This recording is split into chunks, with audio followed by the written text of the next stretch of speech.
season no. Winner ninya 250,000 Ghana cedis. Second nya 150,000 Ghana cedis. And our second runner up inya 80,000 Ghana cedis. So sana ye born. Eti what they compare in 2022-2023 season no.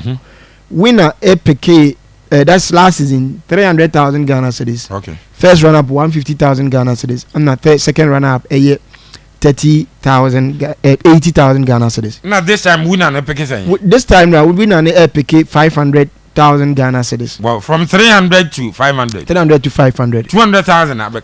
Oh, that's incredible. It's basically more than about more than 60-70% increment, which is very significant. Commendable, but this is the reality.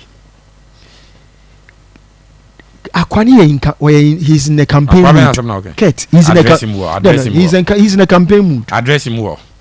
Kate, I'm just getting Kate. No, Aquan, no, address him well. And I make a Katie. So when I can miss Katie. He's in a campaign mood. Until you know how kind or so more Monsemono. Or say be near man. And I say repeat it. Young man. Yabo ABC Premier League wa han mabo. Yabo Globe Premier League near Yama. Class na your resource. More incompetence. And the class now quite chira. And my club $43,000 no. Ababe yesika. If you start this time ABC Premier see ye kakra ye improve ya kende. You know what we should be talking about? Yabo Globe Premier League of Jessica boom but yabo Premier League and your sponsorship and name more dupe. Yabo Premier League ama super sports and then they try a league with international standards. More incompetence inti. More be so unattractive. I feel na sponsorship ni create be ma. Akoma. And it's a na unya utimi tu anamon 1 2 a. Uri jana ya mebo abaso. Na a pro cat element ni. Omo kra na ya na ma de na bufu kra ye time. Michelle Akwa game changer. I'm grow ya ni so sa. No, you know my problem. My problem is that and I'm not wasting your tune. We have a long way to go to catch up.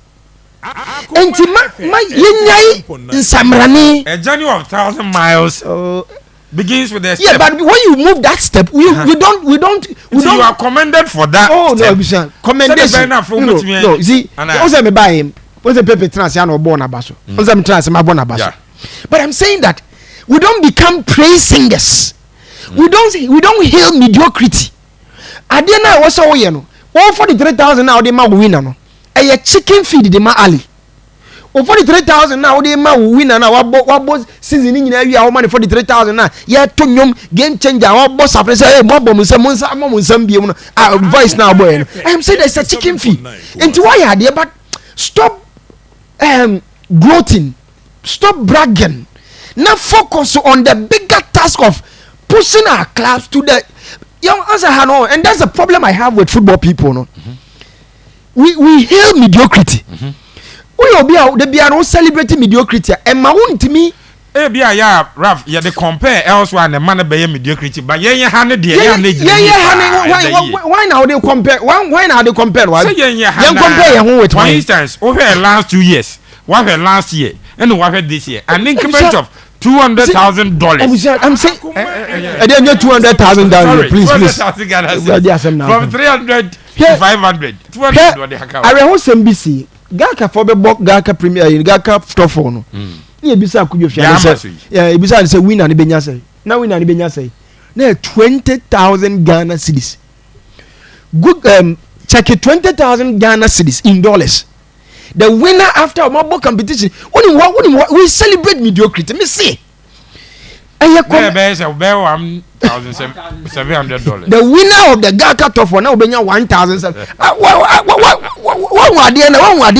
Me say, oh, yo, commendable. You have born us. I will. Me make us okay to one. That be why are they? I'll come to the campaign mood. Need time in now. or yes, man. But you have done well to be able to improve the financial resources of the club. But I'm saying that so what shares are sycophants. That's how I call them without apology. Yeah, we call platform so to nyom sa Helene sa to nyom sa nam sa ko e mani feel say why he does this e mani feel say why said that's why super that's why on one west no choose west unprecedented we are in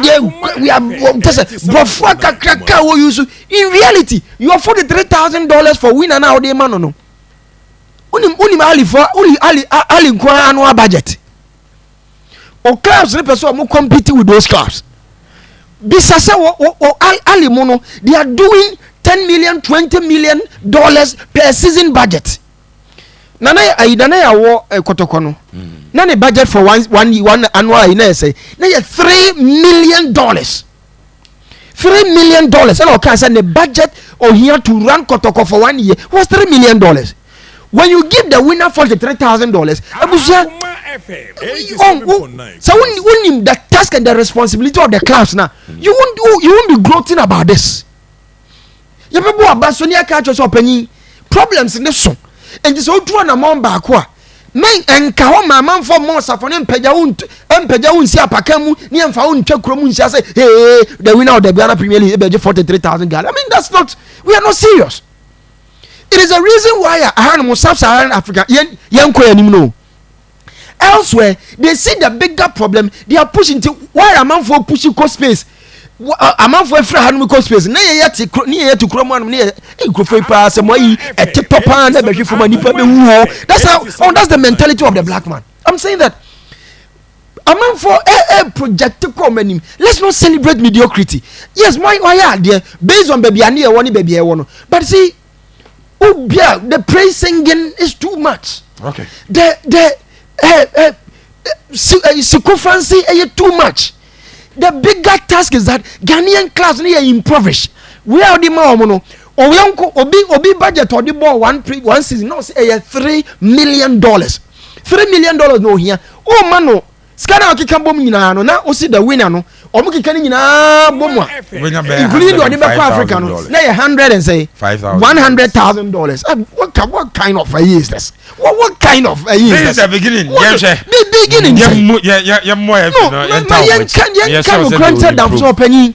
Why are there? But I compare now. The problems. What they say no, I mean that sense. Based on a certain impact. So who compare where we should be at? We are crawling.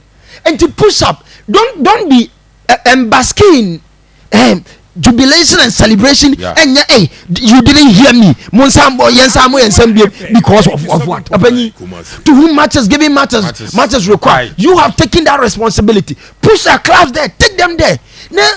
Manning yes.